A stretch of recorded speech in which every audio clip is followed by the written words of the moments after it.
2, 1, go. Tempo.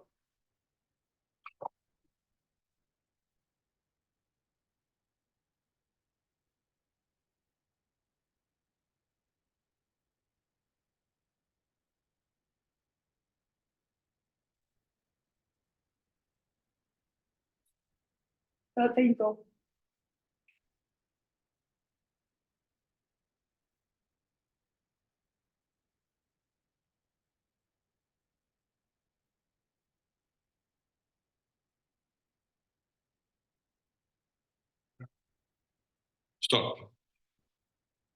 Yeah, very welcome to this meeting, ladies and gentlemen, and all the distinguished guests. We have a high-level conference here, and we will deal with the relationship between sustainable use of pesticides regulation and pollinators. Now, when we last week lost the winning in the parliament, we have to change the program because the people that were supposed to come here are not coming because of the loss in the parliament, and they don't want to defend it officially. So we'll do another program, and the speakers will have more text and more time to work with, and then we have a discussion after that. It's important to remember that this piece of the legislation had to translate ambitions and targets of the Green Deal into practice. And mistake can be done, but we lost with 32 votes from all of them. And then a lot of people were missing also in the parliament. So it's difficult. But I won't take too much time to start with this. So I start with the floor and give it to Piotr Medrzycki. Is that right pronounced? I think I got all the letters.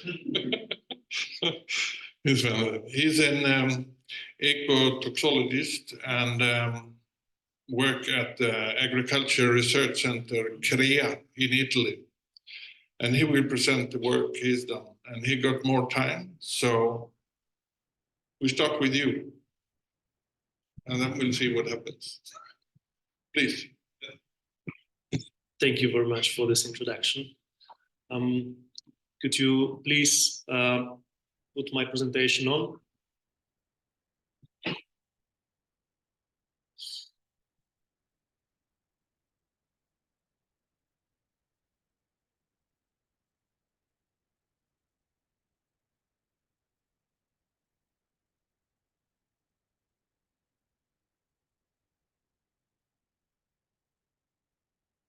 Thank you. I'm not going to waste time. I have been introduced efficiently. Thank you very much. I will talk in this presentation about some data, scientific data coming from the field. So it will be quite practical presentation. So just to introduce the topic, we want to investigate about which are the major threats to pollinators given by the agroecosystem. So there are two main problems. The first one is monocultures. The modern agriculture is made in such a way that we have big fields with one botanical species, and this produces the decrease of plant diversity, the very short and intense flowering period, and also huge areas with non-melliferous plants, like, for example, cereals. And on the other hand, we have the agricultural practices to cultivate these crops. And one of the most important threats is given by the use of pesticides. But we also have the mowing of all the plants, including those few spontaneous vegetation, wild plants that might be useful for the pollinators, but we just remove them. And also some problems related to the modern cultivars of melliferous plants that produce barely proteic pollen and barely and scarce production of nectar. Next, please. So in the BeeNet project, which is a very big nationwide Italian monitoring initiative, we are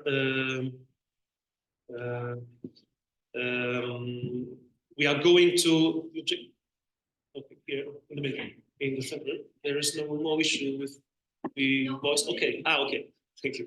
The main objective is to evaluate the quality of Italian agroecosystem through bees, and then to evaluate the effects of the greening measures adopted in the agriculture. Mm-hmm.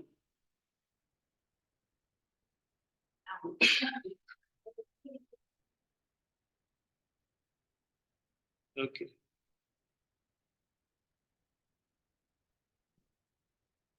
Okay, next, please.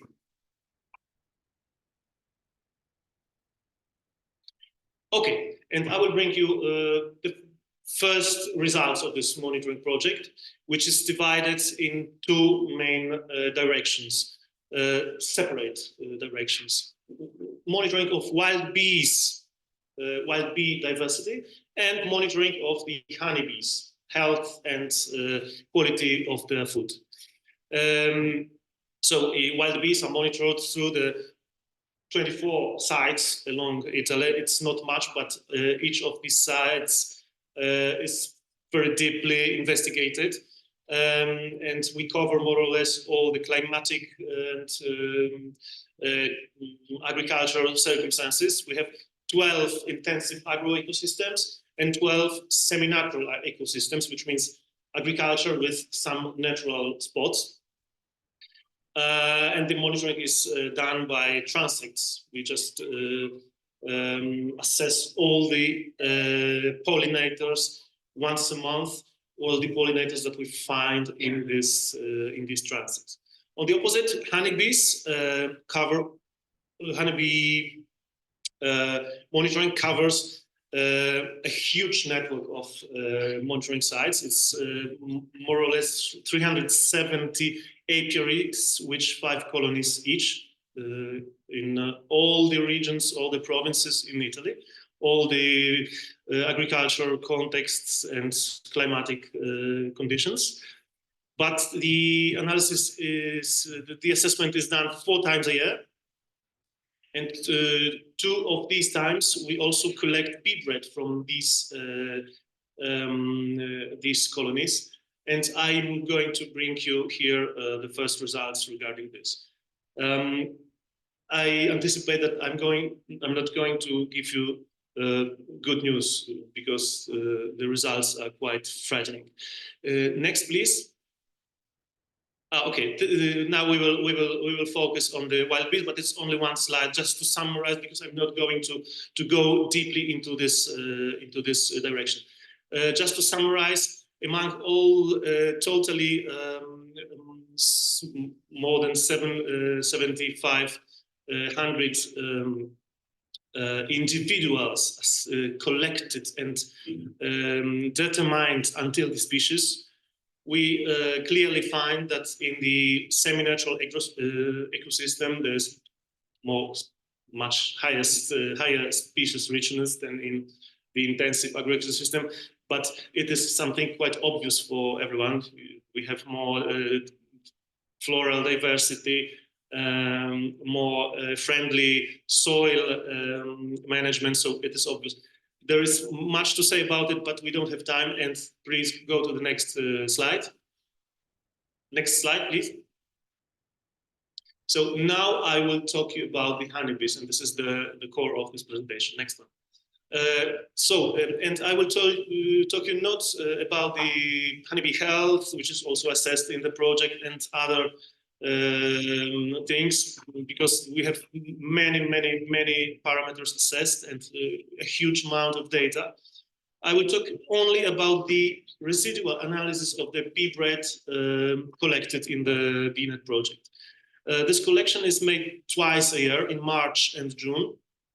And we collect bee bread from the entire apiary, composed of 5 monitoring hives, from at least 3 points in 3 different frames of each hive. So we have at least 45 points of bee bread collection in the apiary. And we look for 514 different active ingredients, principally all the pesticides used in Italy, in European Union. We also analyze the protein content of this bee bread, but this is not something that I will discuss here. Next, please. The first frightening result is that in only 30% of all bee bread samples, we found no residues of pesticides. Instead, more than half of the samples collected contained at least two or more active ingredients. Next, please. And when we analyze the number of active ingredients, we find that some bee bread samples arrived up to 23 different pesticides. This is quite frightening result, and it shows the quality of the food that the bees have, that the bees are exposed to. Next, please. We then analyzed how this mean number of active ingredients per sample is related to the region, and we found that some of the Italian regions are strongly affected by this number, but this variable, like for example Trentino, which is the most dark in the northern part, famous from the production of apples, but also Emilia-Romagna, which is the central one, the second darkest region.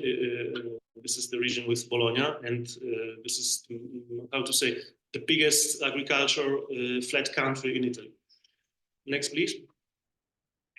So in the mean, we have more than 5 active ingredients per sample in Emilia-Romagna.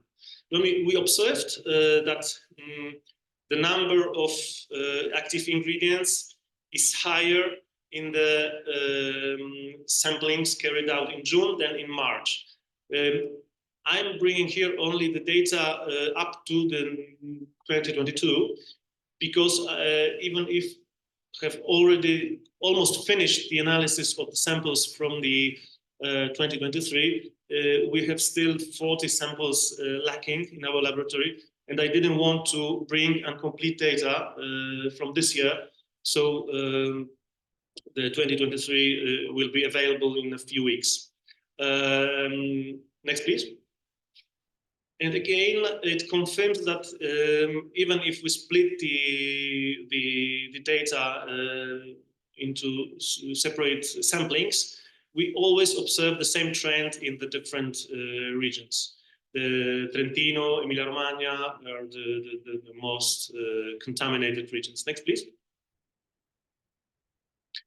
Well, when we take all the positive bee bread samples and we check what kind of pesticides we are finding there, we find that in 65% of the samples, we have at least one insecticide, similar number for fungicide, and there were a few herbicides in the bee bread samples. This is also a very interesting number. It means that 65 of the positive samples contain insecticides. Next, please. When we take all the positivities, all the analysis, this is not about the samples, but every positive result, for example, if we have 23 positivities of one sample, we will have 23 points. Insecticides is 1/3 of all the positive results found in this project. Next, please. Then we analyze how those active ingredients, how toxic are they. And for this, we adopt the commonly accepted scale used also by EFSA, which indicates as highly toxic to bees those active ingredients who have the LD50 lower than 1, then moderately toxic when the LD50 is between 1 and 100, and barely toxic, safe to bees, those active ingredients that have the LD50 higher than 100 micrograms per bee. And we observed that only in 23% of the positive bee bread samples there were no toxicity to the bees, given that by the active ingredients found in them. Next, please. This is a very scary result. Then at the end, this is the last elaboration.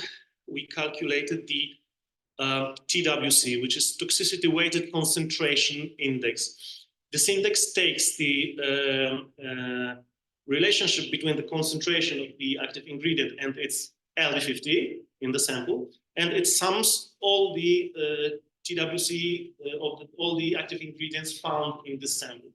It is something, then we assume that a nurse bee, because bee bread is food of the nurse bees, a nurse bee during its life consumes about 100 milligrams of bee bread. And then from these calculations, it comes out that if the TWC is equal to 10,000, it means that it equals to the LD50. The nurse bee will consume such an amount of the bee bread that it will accumulate LD50 of all the active ingredients.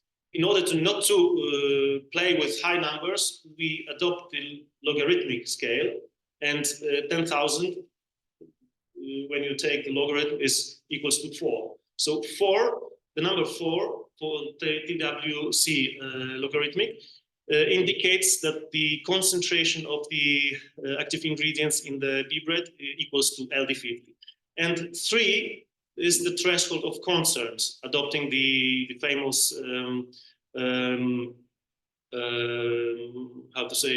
safety factor of 1/10. So in the mean, we observed quite high TWC numbers, reaching even almost 2, considering that this is the mean, given by hundreds and hundreds of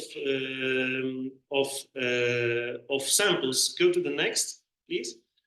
In fact, if we look at the maximum TWC per each region, considering all the samples that we analyzed, we in different regions we exceed the threshold of sure toxicity.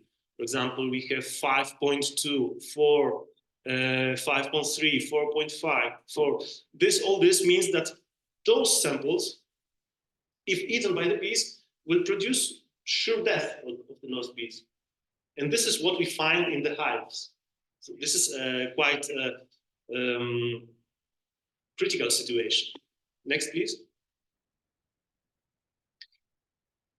We need to consider for this calculation and for all the previous calculations that the numbers that we find are based on the concentration of the active ingredients that we found following the sampling, which means that most probably a month before the sampling, this bee bread contained higher amounts of active ingredients because of the degradation in time.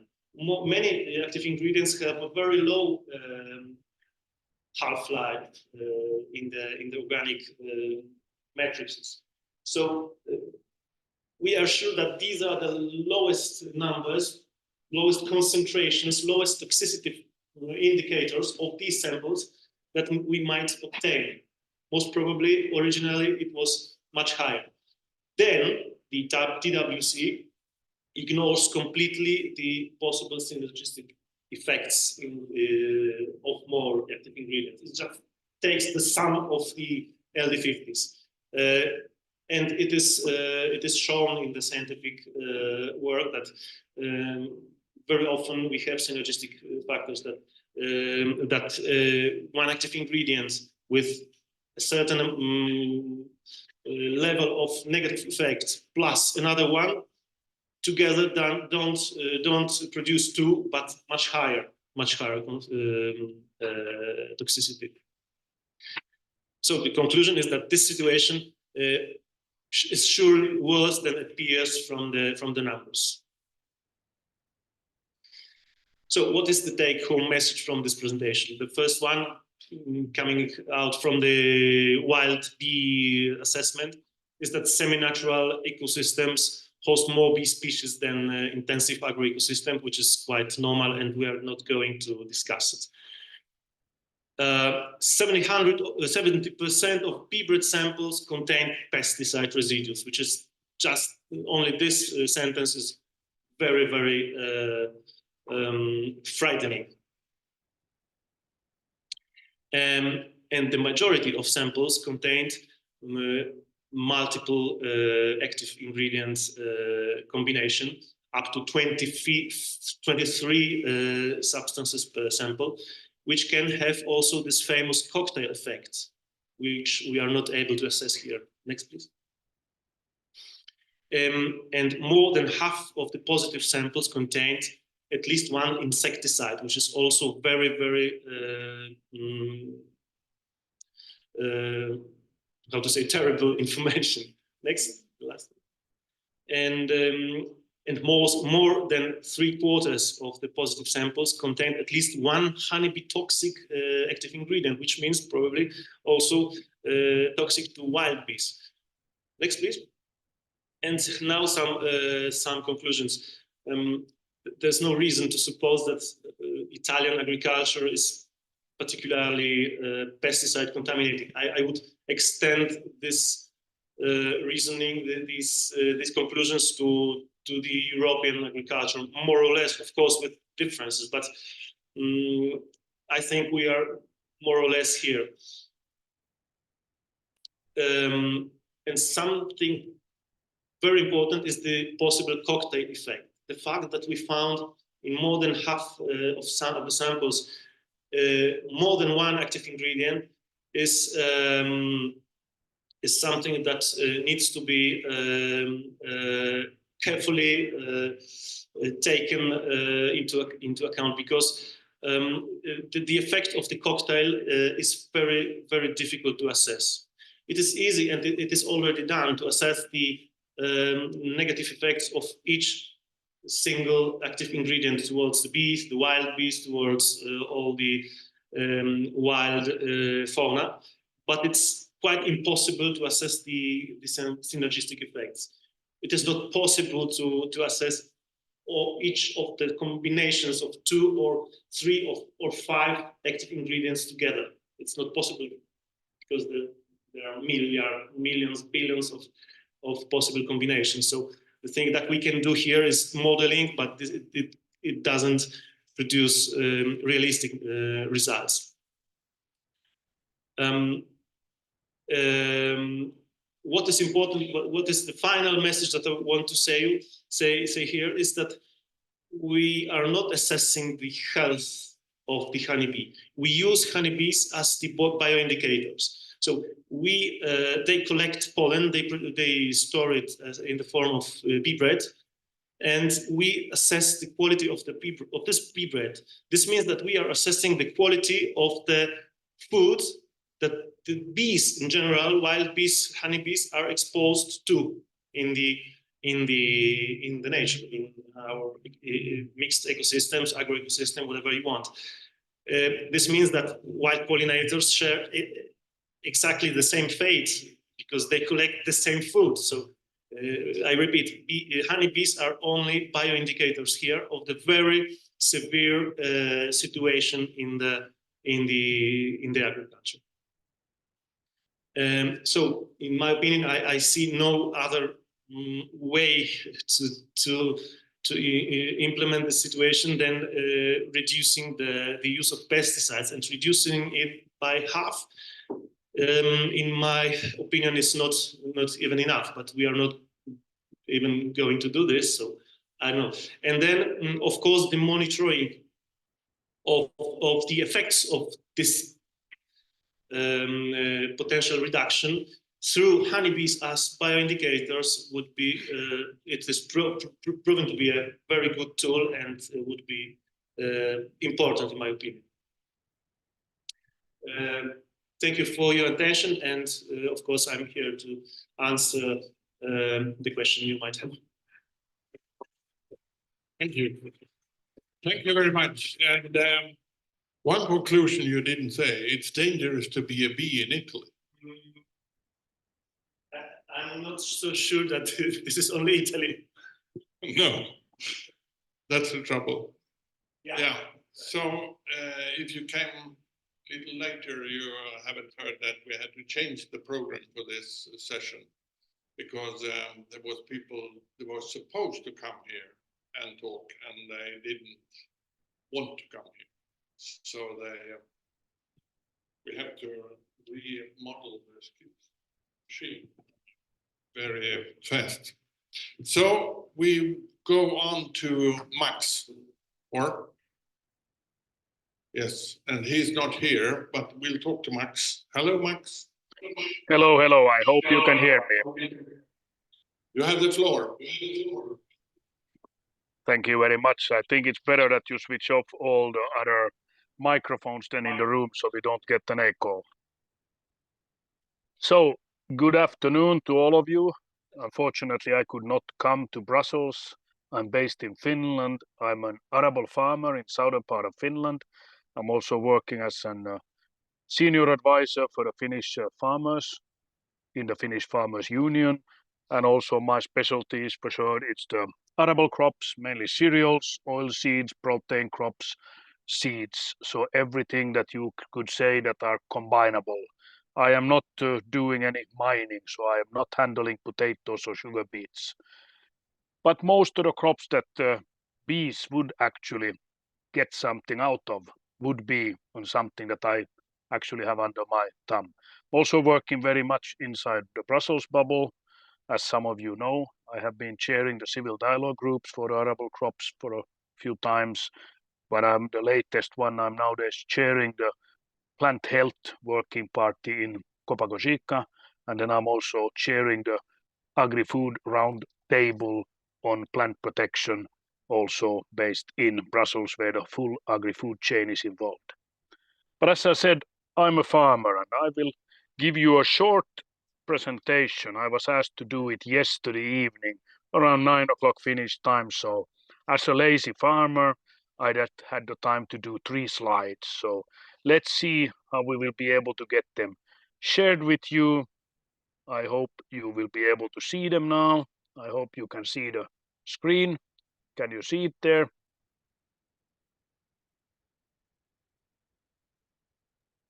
Yes, Max, we see them. Very good, because now I cannot see it more than I see it in a small screen here. Okay, very good. So I was asked a little bit to talk about SUR and why the farming sector wanted to push it back. Maybe that was in a nutshell a little bit the topic.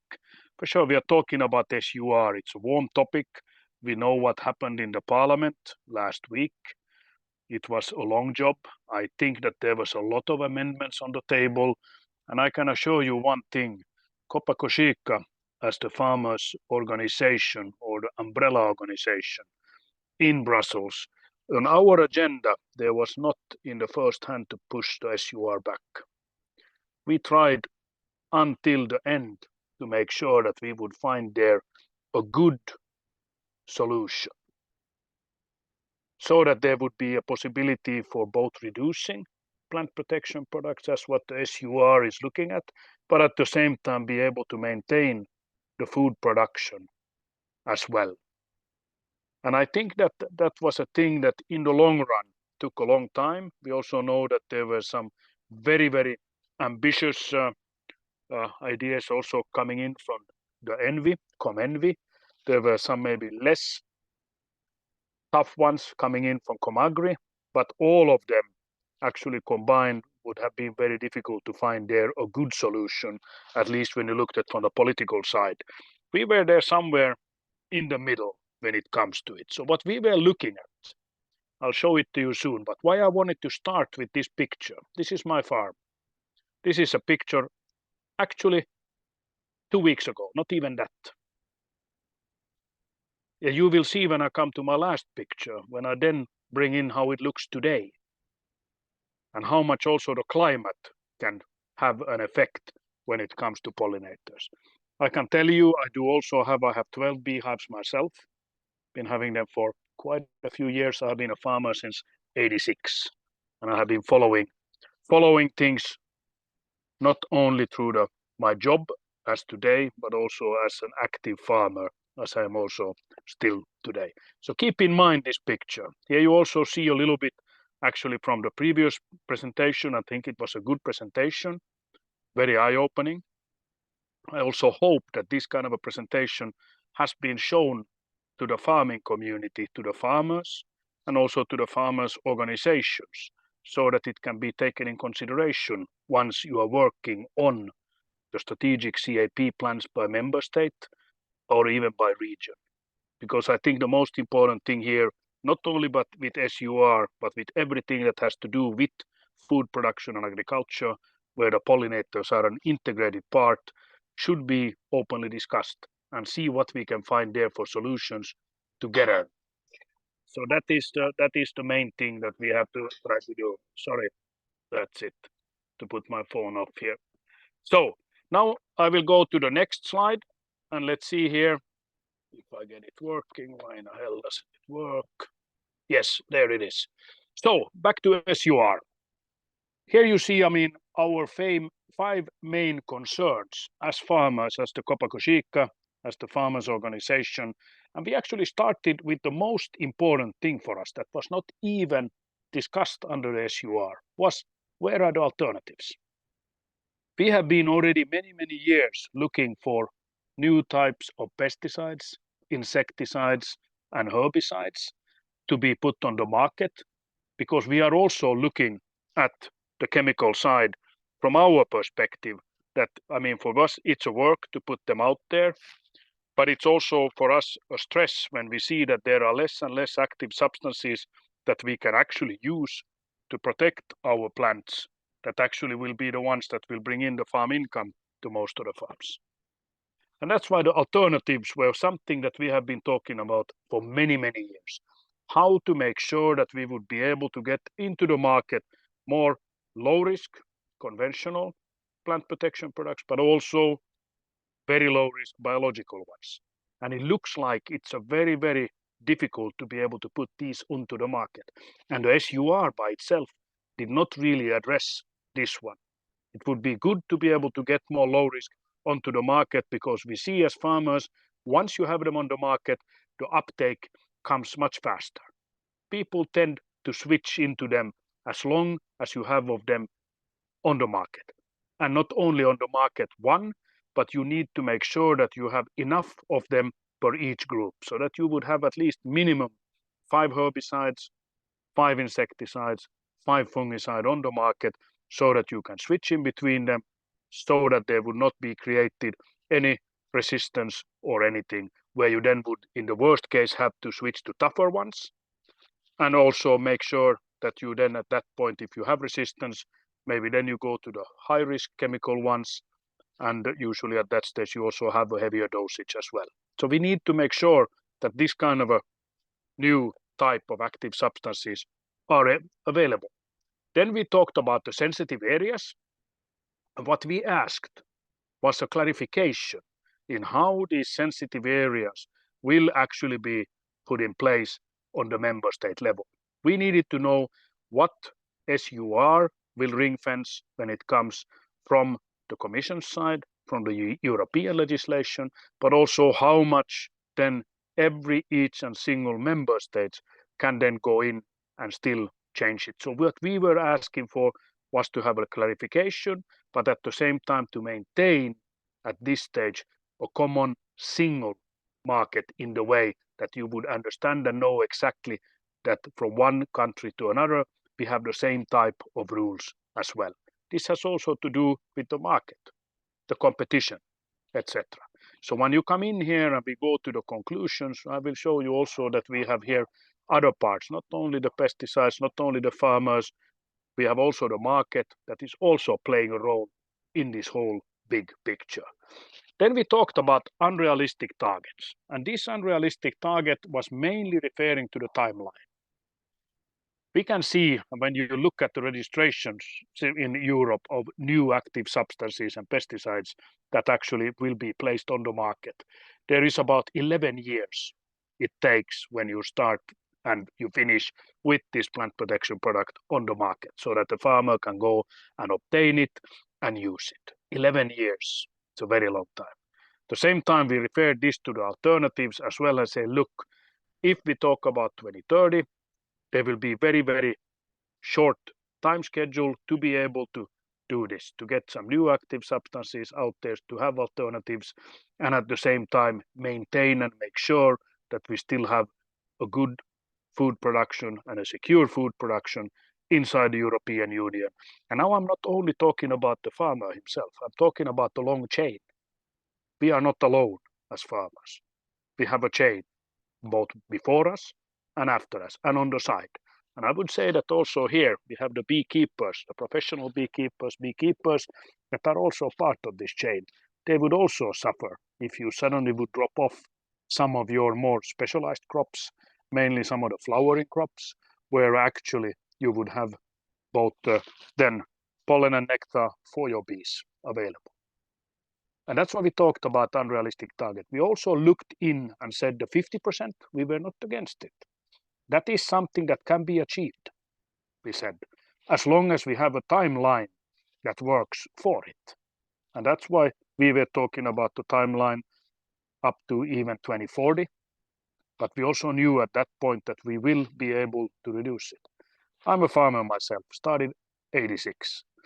I started to reduce my plant protection use at that stage already. So it took me about 30 years and I was able to reduce it with about 48%. Still maintaining my full production, also maintaining the production from year to year. Some years you have more, some less use of them and all of this. But it also means that you have to change quite heavily your then what you are growing on the farm, your plant rotation. And that takes some time. At least when you bring in some biologicals into it, they are not as simple as the chemical one. You might see that there are longer effects in the soils, etc. Maybe not as heavy effects, but still so that you have to change your plant rotation. Instead of maybe having a 4 to 5 year one, a short rotation, you have to change into an 8, even 10-year rotation. So you have to learn how to use these new type of plant protection products. And that's why we also need to have the timeline to learn and to be able to maintain the production. So that was another thing when we talked about this unrealistic, that was mainly the timeline that came in.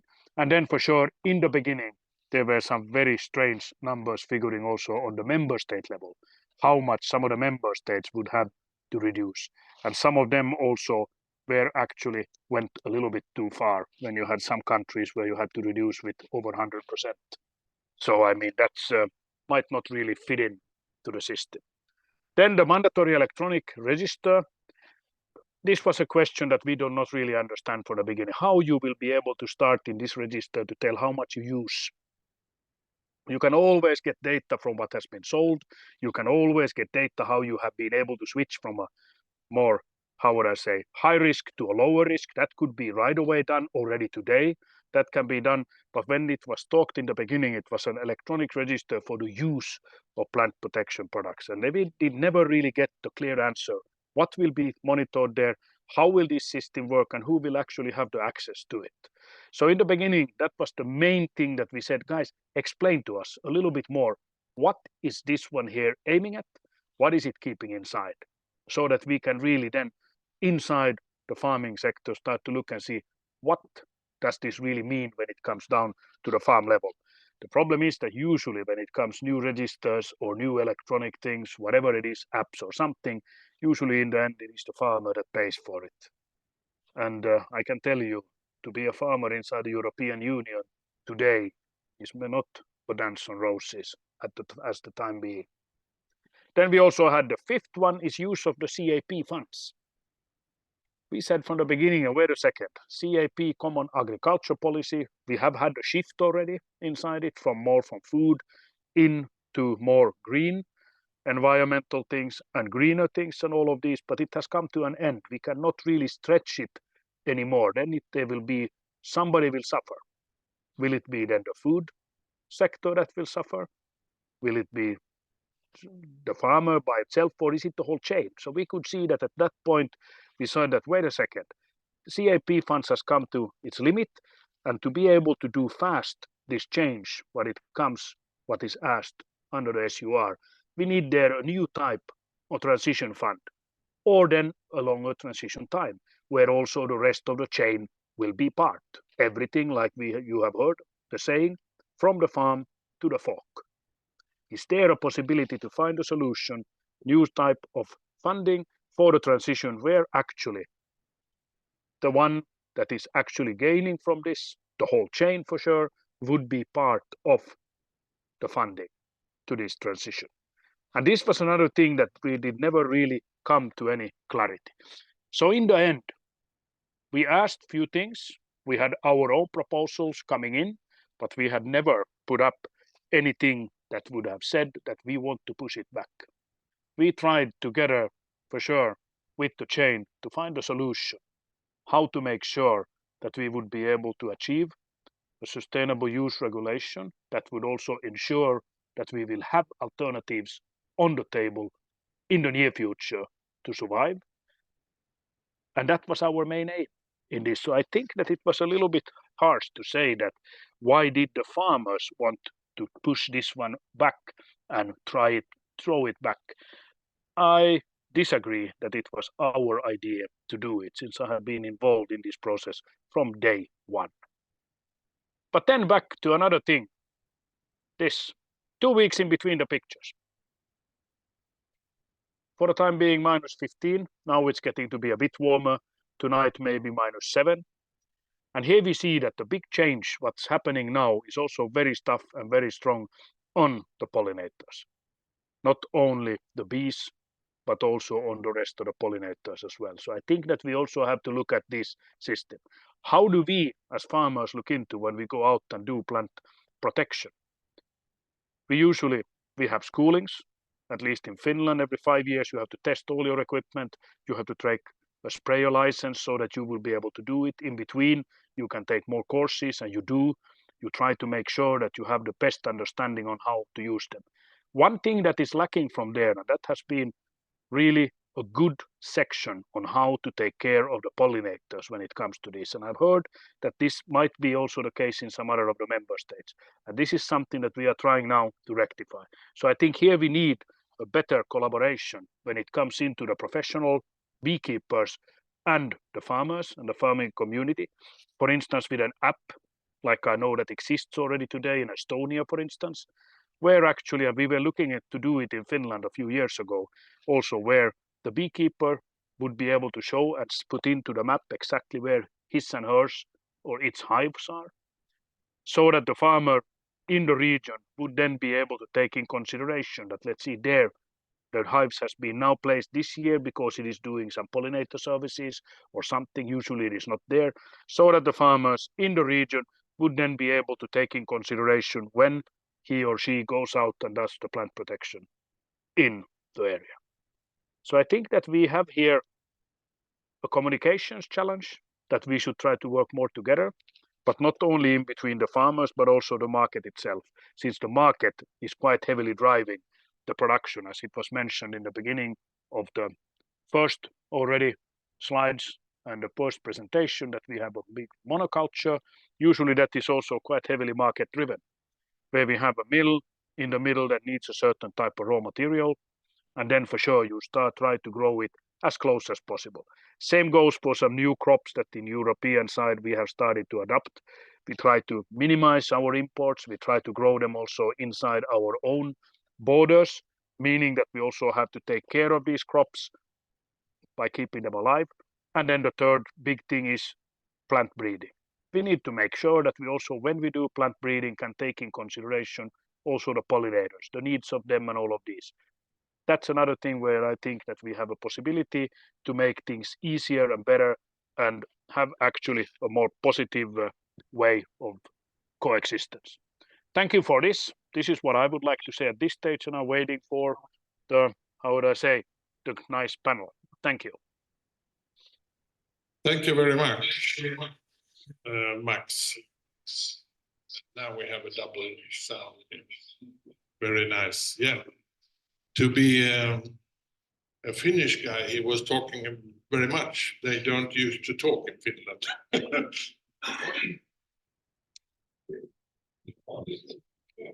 Yeah, I can shave.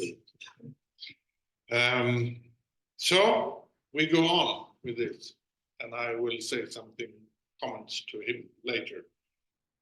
I miss one thing, and see if you mention it. I miss one thing in the whole sewer. Martin Dermine. Yeah, the floor is yours. Thank you, Lars. So my name is Martin. I work for the NGO Pesticide Action Network Europe. We're a health and environment NGO active at EU level, and we have members in most EU countries. Thank you very much to BeeLife for inviting us to speak today. And also, I wanted to say I was really disappointed to not see, initially in the program, we were supposed to have DG Santé from the Commission, the Parliament, and also the Spanish presidency. And well, as you might know, the Spanish presidency is very active in trying to dismantle the initial Commission proposal on SUR, and also the Parliament, as you know, rejected the proposal. So it's a pity they didn't come to explain what happened.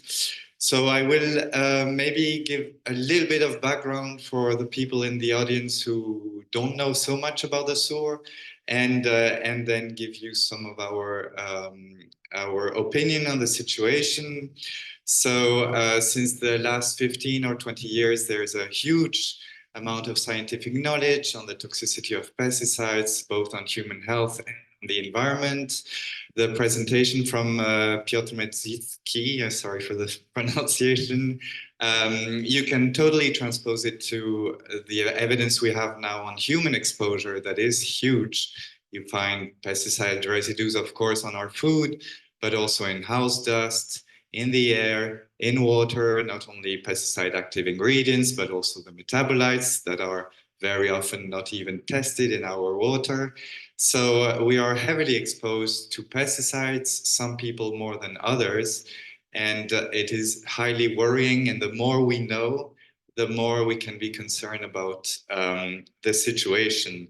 So scientists are becoming, and this is, I think is very positive, more and more vocal on the situation, because many of them are becoming fed up of having their research not being taken into account by politicians. And also the civil society is growing on this topic. More and more organizations are working on pesticides. It's true that the beekeepers, I would say, are probably the front runners. They were the most vocal already in the late 90s, when the first problems with neonicotinoids happened in France, in Italy, and then the movement grew and grew. And the politicians started taking actions, banning pesticides at national level, but also at European level. It's extremely slow, unfortunately.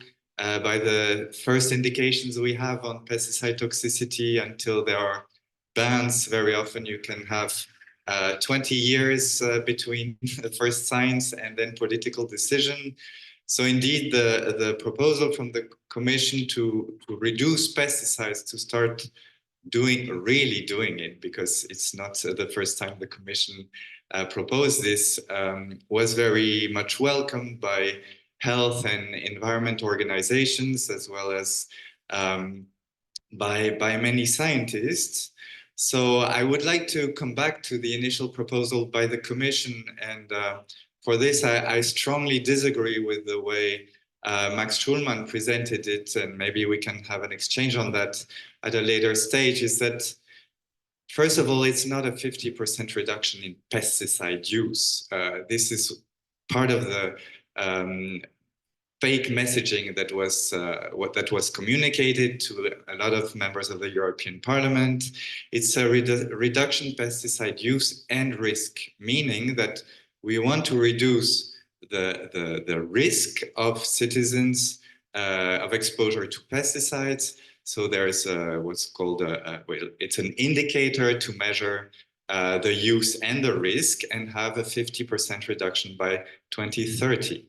Meaning that if you stop using or ban the most toxic substances, it means that automatically you have a very strong reduction in the risk organically.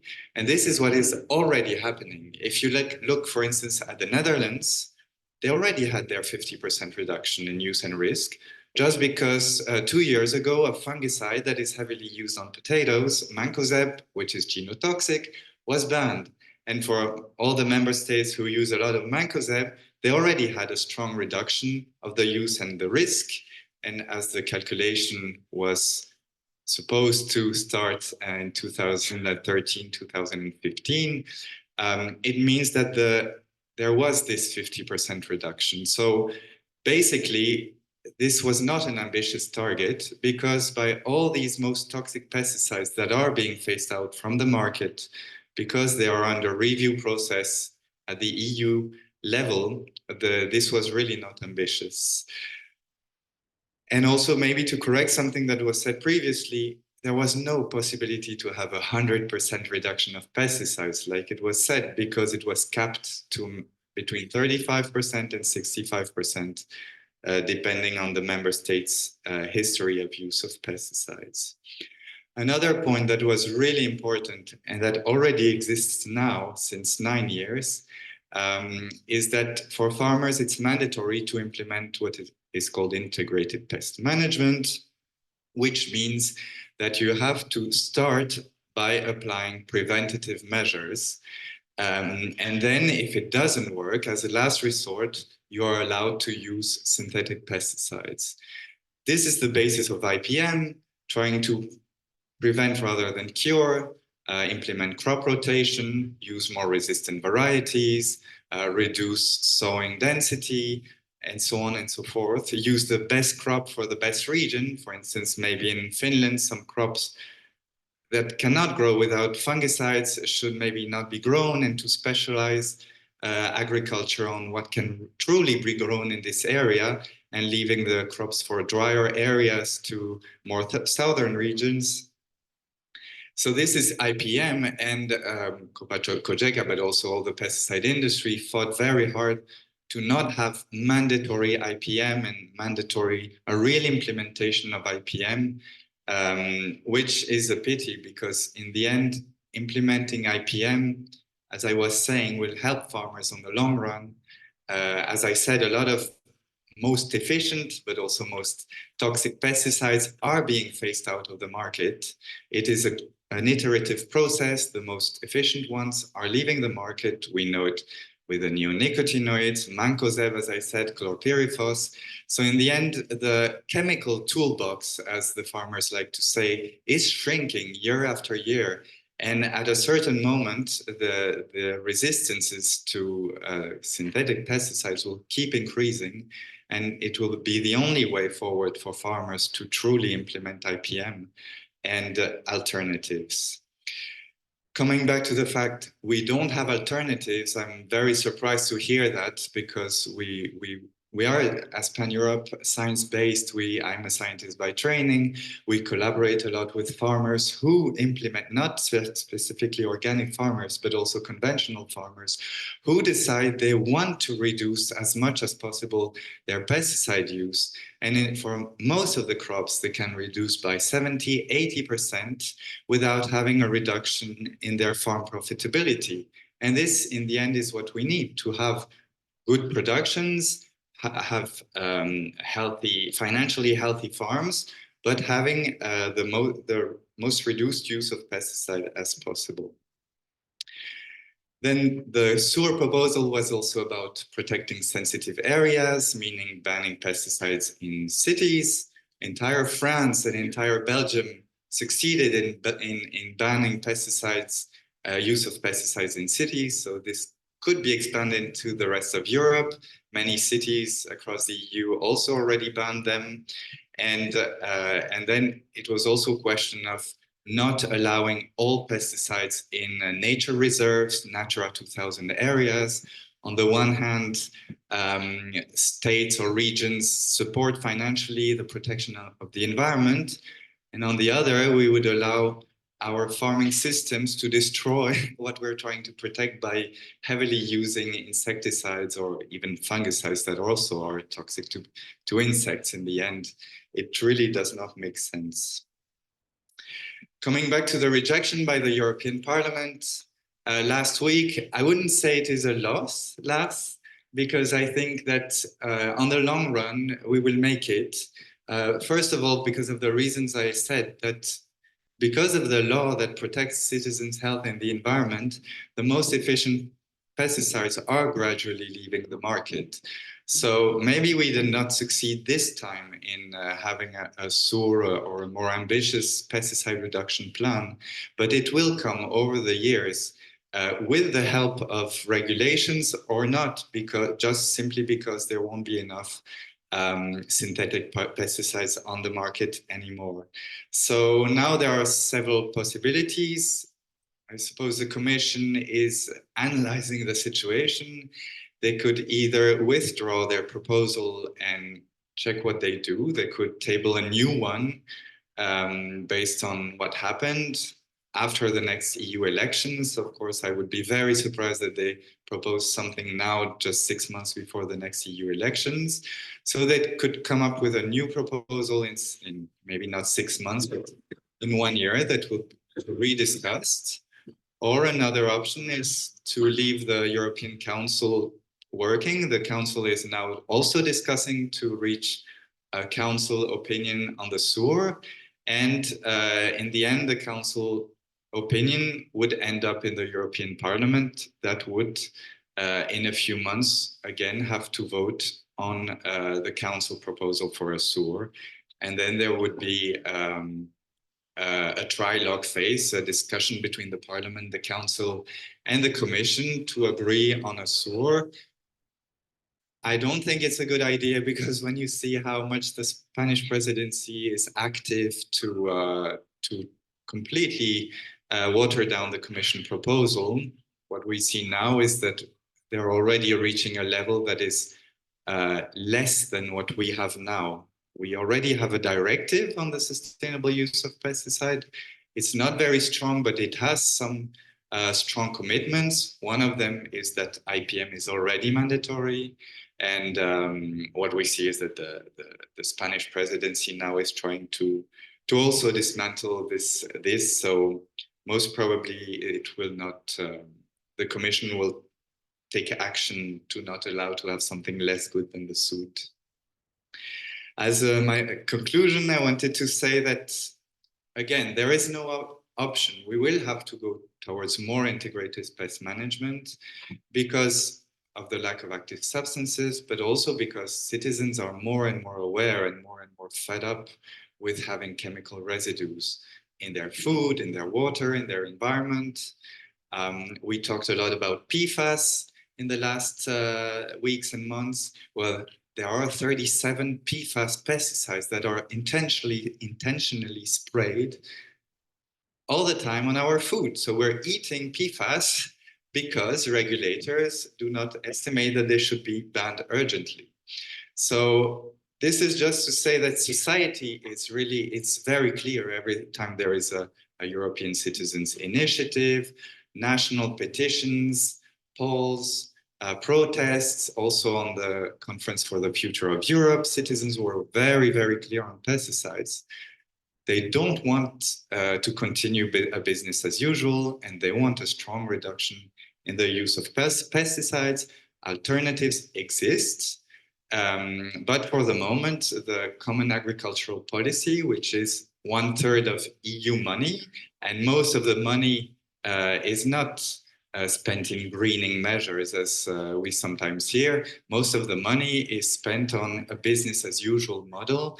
At a certain moment, citizens will say, no, either we stop the cap because it maintains this toxic system, or we reform it completely to support only virtuous practices, to have with a polluter pays principle, and also in the concept of public money for public good. Thank you for your attention.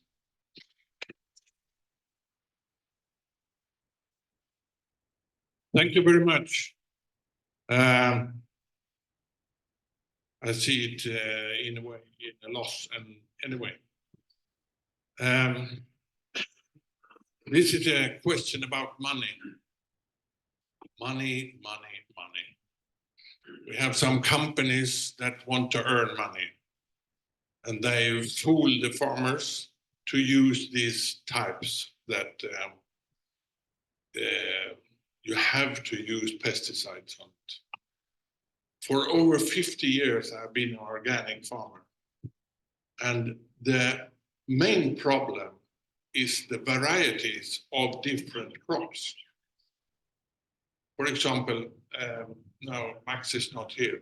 Max is going to be there. Yeah. I was growing summer wheat at home with Swedish varieties of wheat. It didn't work. Bad quality, everything. So I had to go to Finland and buy wheat, because the south of Finland is on the same level as I live. And then I went to the north of Finland and bought wheat there that was perfect quality when I used it at home. And you don't need any chemicals. I changed also the ray. My ray is 2 meters, 10 centimeters high. And I don't need fungicides. Not for the wheat, not for... So the varieties of these crops is the main reason. Now we have a variety that demands chemicals for fungicides, for everything. And as long as we use that, we will have the problem. But there is no one is talking about this. I haven't seen it, I haven't heard it, because this is chemical products that made by the chemical companies. And I have managed to get, without GMO types, varieties that doesn't need. And then it's, I won't talk much, I'll leave it to you later. But then it's the way of doing farming when you go into the field and doing things. And then that is also a way of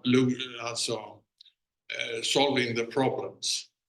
So I think it's a habit more also very much to the farmers. But it's easy to take chemicals and get rid of the problem. But we can change the varieties of the different crops. And then you have to do it to get rid of the chemicals. We can't just say it's forbidden to do this. Because the EU had about neonicotinoids. It was banned here. And then in Sweden, the chemical authorities let the farmers use it. And we went to court from the bee organization in Sweden, and we won. So they stopped, the chemical authorities had to stop the use of this. And that's also a cooperation. We have to work in several levels to do this. Sorry, we can't do anything on the EU level, but we have to use it. So I'll be quiet. Now, do we have some questions about this, or do you want to say something? Yep. Thank you, Piotr, for this presentation. This fits to my experience when I have bees in the agriculture area. The beehives are no bigger than 35,000. But when I have bees in the mountain, for example, at 1,200 meters, after 6 weeks, bees have recovered, are strong and healthy, where there are almost no toxic residues in the beehive. So your study, is this being done also in other European countries? Is this influencing the discussion in other countries? And we will face the answer from the industry and even from some lobbyists. Well, up to 23 different substances does mean nothing to the bees because the quantity is so small, so little. What can you tell us about this? Because we realize that it matters.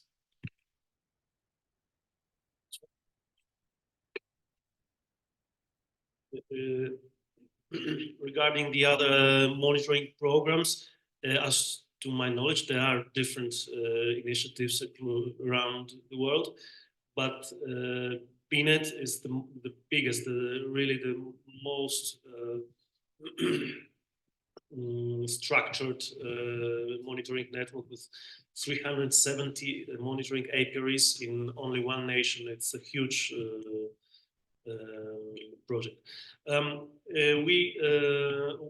How to answer if somebody says that the small amounts of the active ingredients in one sample, even if they are 23, don't harm bees.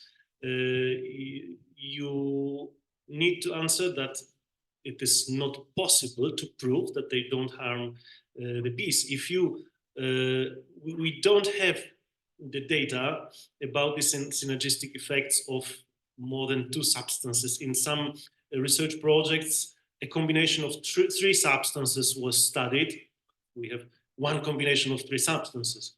In our results, we have most samples are multiple active ingredients, and many of them had 3, 4, 10 active ingredients, and it is not possible to study the effects of these mixtures.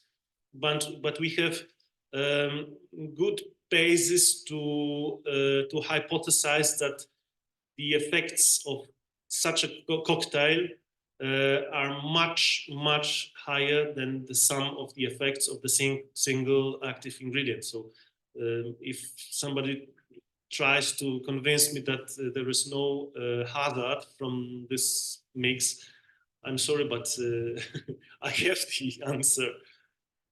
I don't know if I answered your question. I wanted to hear something different. But cocktail is good in a bar, but Yeah, not, yes. but not in the free world. But normally, it is quite impossible to have antagonistic effects of more substances. So this multiple exposure quite almost always leads to an increased negative effect. Yeah, I asked the authorities in Sweden about cocktail effect. No, we don't deal with that. Okay. Yeah. Hello. So first of all, I would like to say that it's a pity, not to say it's a shame, that neither the DG Envy or the Spanish presidency show up. And it has to be said, it's really, I mean, I feel ashamed for them. Then regarding the cocktail effect, I'm sorry, but now you will have to deal with it, because last week when the MEP voted the resolution regarding the Pollinator initiative, they acknowledge that there is an effect and that this cocktail needs to be assessed in a different way. So you will have to work on it, and we are waiting for it. Then I would like to answer to Max, because you just mentioned let's say you're resistant to the IPM and to the SUR law. And I would like to repeat. Max, do you hear? I would like to repeat what Martin said. I can hear, and I IPM will is answer that. mandatory for years, really for years. And it's because it was not implemented that we go for the SUR and we just ask for a real implementation. Then you said that the mandatory registration, electronic way, I would say that the farmers were using already this kind of device for targeted spraying. Everything is already registered, and the data is already a property for some SME, small and medium enterprise. So it's false argument, because the data are already somewhere in the cloud in Europe or in US. So it's not an argument not to put it, not to implement it. And I think, yeah, for the sensitive area, it was quite clear. Sensitive area, they are sensitive for environment, biodiversity, and for the citizens. And when I heard that some farmers and MEP acknowledge that they can use pesticide in bird sanctuary, it's not the world I want to live in. I cannot understand it.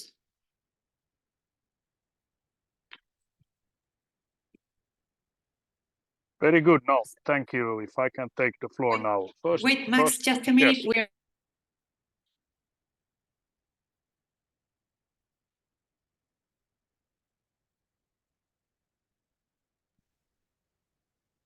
Hello. Yes, now I can hear you again. Can you hear me now? I can only hear you. I cannot speak. It looks like you cannot hear me at all. Yeah, we can. Very good. We can hear you. Very good. Thank you. No, just to clarify one thing. I did not a single time even talk about IPM. That was not even mentioned in my intervention. This is a thing that we are already following on the farming level. And we have never said anything bad about the IPM, more than that's the one that could actually be more effectively used when it comes in to mitigate the risks. But we have one problem there. In some of these mitigation methods that we can maybe take, or prevention methods, they are actually going against some of the member state CAP action, plans again. For instance, if you want to do heavily de-weeding mechanically, in some countries like my own, you cannot use it more than for a very small amount of your acreage at the time. So, I mean, it's very difficult to do certain preventive things before you start to use these. So I think that we have here an overall thing that what we have to do, we have to look at the whole, both the CAP, but also all the other regulations that come from the side that are on top of the CAP, under it, and all this, to see that we do not have there some of them that are pulling to the wrong direction. IPM is used by farmers when it comes to it. Maybe not as effectively in all the countries, but I would say that it is used, since that is the thing how we actually take care of our plants. Surprise, surprise, we do take a hike into our fields to look how it looks there. We do use some of these early warning systems when it comes in, for instance, what kind of a weevil infestation pressure there might be next spring at the planting, and take action during that time before we plant to make sure that we know which crops we do where. But at the same time, we have a political side that tells us you cannot plant the same crop or this crop after that one. So, I mean, we also have here dates and things coming in from the legislation, for other legislations that makes our life as well quite difficult. So I mean, I think that this is one thing that we have to look at when it comes to it. So we have here the register. I can tell you that there is no register on how much are being used on each lot on each farm. You have a register from the farmer's side when you have used it. Yes, that's a thing that you would put up into your own register in your own FMIS, farm management system, that is not put forward anywhere. Only thing that the Commission is following and the member states are following is the data, how much has been bought. And even that can serve a good purpose when you look at it from the point of view how much of the high risk pesticides have been changed into low risk or biologicals. That can be done already today quite effectively, as long as you would just have these alternatives on the market. But when you then go in and see how much you are using in the under substance level, that does not exist more than in the farm management system, and that is only published and given to the authorities when asked. And that's why this register would have been for everything. We needed to know how it will work, what kind of a job it will incur to the farmers. Will this be something that can be simple and easy? Or is it so that you really have to go and see that this sprayer contains so and so many grams of this substance? Yes, we can put that in. And the next one, a low risk one, it is not talking about grams. We are talking about millions of units per hectare. And then we come in, who would then be able to get access to this? Would they understand what they're looking at? This was our worry. We were never explained and told how this will be working and what kind of a data will be, and also who would have the access. Thank you. Mr. Oleka.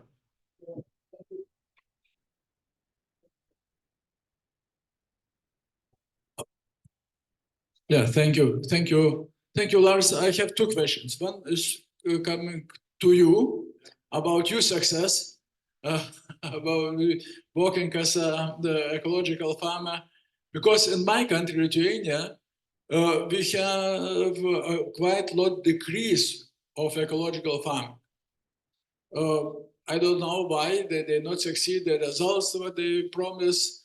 But particularly last year and this year is very big reduce of the ecological farming. They move from the ecological farming to the regular or conventional. I don't know exactly saying that it's not enough profit what they're achieving and they choosing from ecological to conventional. This is one.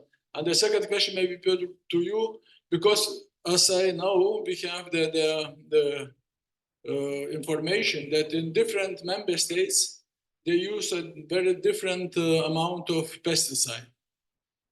And it was discussion when we discussed about the SUR, that when we would like to cut 50% or about, it's very different, difficult in different countries. For example, for my knowledge, in Dutch and Netherlands, they use about 8 or 10 kilograms per hectare. In my country, Lithuania, they use only 1 kilogram per hectare. And it's really maybe difficult for farmers to use 500 grams or just not use nothing. But it's different regarding the others. And was some kind of fight. Why we need to decrease less than others live very high. And what did the influence for condemnation for bees products in these countries, different countries? Do you have some comparison between what is going in Italy, what is going in Netherlands, and what's going somewhere, for example, in Sweden, where they use very low amount of my knowledge is the pesticides? Thank you very much, Lars. Yes, unfortunately, I don't have these data about the differences in the pesticide use between different countries, but I might try to hypothesize a reason for that. Like, for example, different Italian regions had completely different results from our project. Like, for example, in in Sardinia and Sicily, we got in average, I don't remember now, 0.5 active ingredients per sample, while more than 7 or 8 active ingredients in Trentino.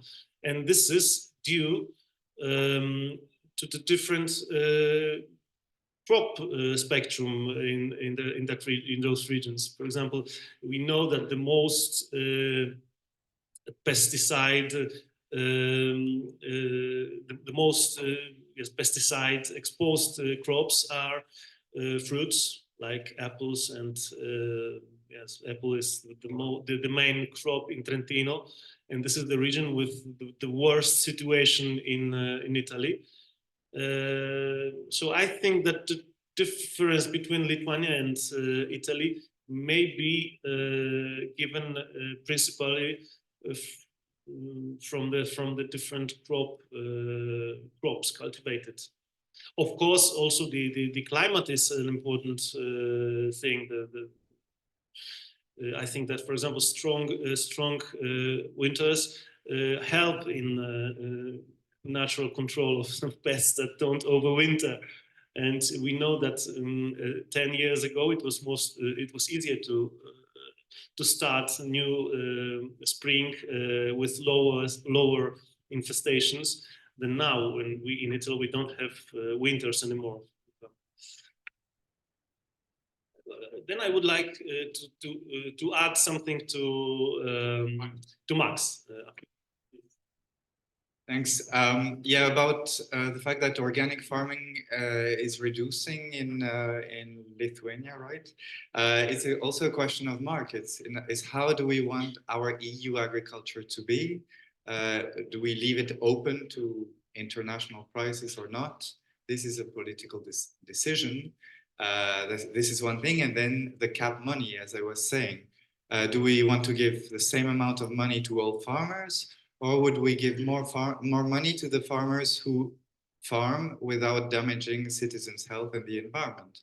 Again, this is a political decision that could promote the more organic farming, and on the other hand, support less the farmers who contribute most to the damage to health and the environment.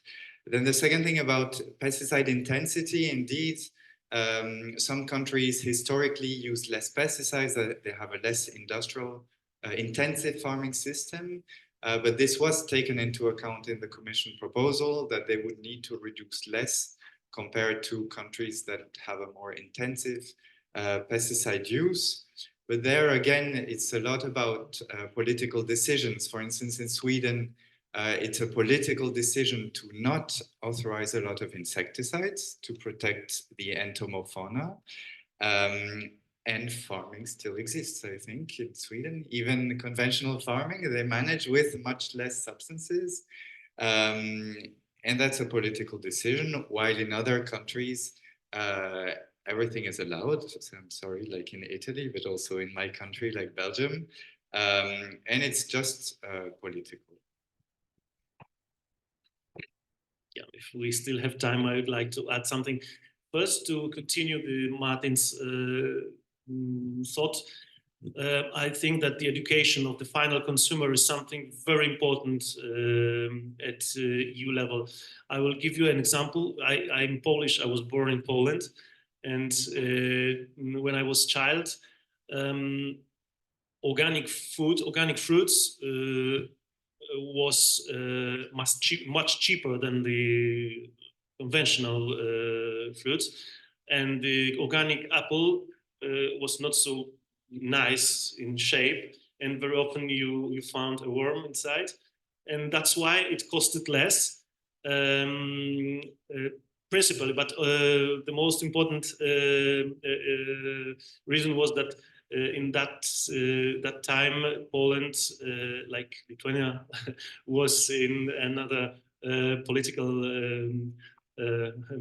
system, and the synthetic pesticides were very, very expensive. So if you wanted to have nice, beautiful apples contaminated with pesticides, you had to pay twice the same price. Now it's opposite situation. But for example, when you talk to the consumers and they say, yeah, I like nice food and healthy food, but I want to buy organic, but the time that he finds one worm inside the apples, he will never go back to that provider. And I do the contrary. I go back and buy the apples from that producer just because I found a worm inside once. So this is for me an important, how to say, yeah, and this is something that, in my opinion, should be a direction that should be taken without the education at school and in media. I don't know, just to educate the consumer, the final consumer. Then you don't need a beautiful product, but you need a healthy product. And if 1 out of 10 of your apples is damaged by a parasite, it's only the sign that it's more healthy. And to answer Max, and I promise you I'm finishing, about the first of your critical points on the top of the pyramid, that there is no alternatives. Actually, my institution was contacted several years ago, I don't remember, 5-7 years ago, by one of the largest European commercial chain of supermarkets. Don't want to give the name. One of the biggest chain of hypermarkets, supermarkets, and so on, who has their own fields contracted to provide the food for the shops. And they asked us, we want to create a new brand with the fruit produced with the respect of the pollinators. And we helped them. It's a long story now, because first they contacted us to help them to introduce the new guidelines for their producers for the first crop, the second crop. Now we covered all the possible crops almost. And we, every time we analyze the IPM, the regional IPM, the list of allowed treatments for this crop in that region, we cancel all those active ingredients that are considered highly toxic to the bees. And we suggest the biological and natural alternatives to this, and it works. And we are not talking about hobbyists, but the biggest, one of the biggest European chain of supermarkets. So it really works, and it is possible to exclude the highly toxic substances. In this case, only highly toxic to pollinators. But it is really possible to reduce the number of pesticides used, and the biological alternatives are there. Thank you. No. He wants to talk. Yeah. Max, you be the last one, but me. Thank you very much. If you can hear me. I think that you are, about alternatives. We said that there are not enough alternatives available when it comes to the whole European Union. When you look at certain regions, certain countries are better than others to be able to both test and also manage to put them on the market. And here we see that we actually have 3 countries inside the European Union that can actually do the testing and handling of biologicals as they should be done. We need to do it in the EU 27 to be able to say that we can cover with low risk and biologicals, mainly the biologicals, the whole European 27 countries. This is an aim, and this had nothing to do with the SUR, since this comes from the 1107. So we also need to look at here at some of the other packages around and surrounding the pest plant protection products or the pesticides, insecticides and herbicides.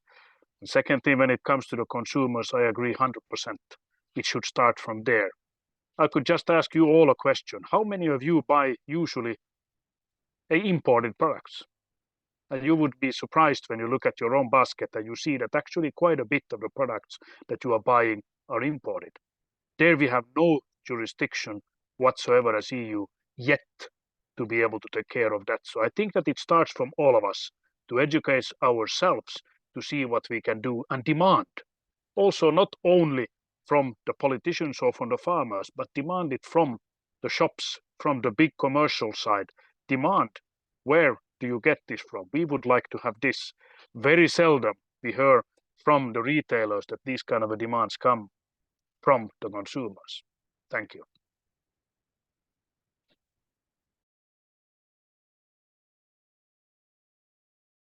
Is that we have the problem with mute, yeah. We have the problem with honey. You don't know where it comes from in Europe. It's mixed, and we import too much honey, and we have artificial honey also. So that's a problem for the consumers to say, this is honey. Is it? Or is it something made from rice oil or something? So this is, we have to end this little session.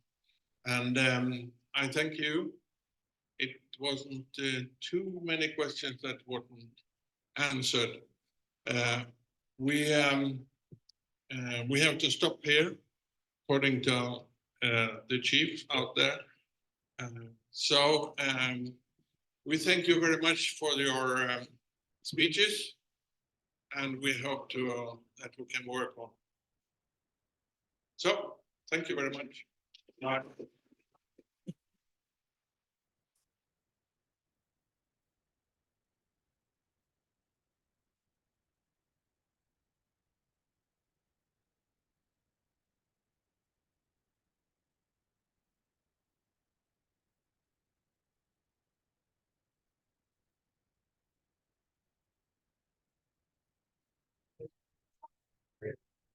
Speaking in the next session, there is a rest now.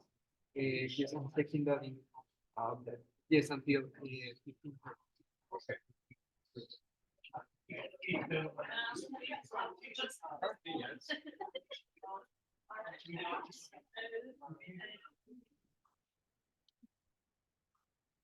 How does he